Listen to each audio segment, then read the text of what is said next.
కనిపించకపోయినా సరే దినమెల్లా నీ కొరకు చేతులు చాపుచున్నాడే, మరిచిపోతున్నావా?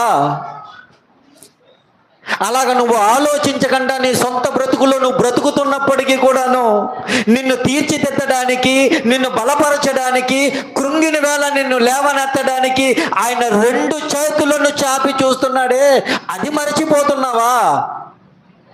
ఎంతసేపు నాది నాది నాది నాది ఇదే 365 రోజులు నువ్వు బ్రతుకుతుంటే గనక, అదే నీ బ్రతుకుని అనుకుంటే గనక, ఒకరోజు ఈ బ్రతుకును విడిచి నువ్వు వెళ్ళాలి.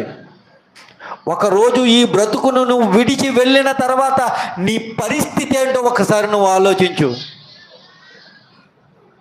దినమెల్లా ఆయన చేతులు చాపి పిలుస్తున్నాడు. లోబడినోళ్ళని ప్రజల వైపు తన చేతులను 2 చేతులను చాపి పిలుస్తున్నాడు. ఎందుకు? ఈ దినమందైనా నువ్వు మారు మనసు పొంది వస్తావని, ఈ దినమందైనా నువ్వు ఒక తీర్మానం తీసుకొని నా కొరకు బ్రతుకుతావని. కానీ ఆ బ్రతుకు నీలో కనిపించట్లేదే. అయినా సరే, ఆ బ్రతుకు నీలో కనిపించకపోయినా సరే, పరలోకమందున్న దేవుడు అన్నాడు,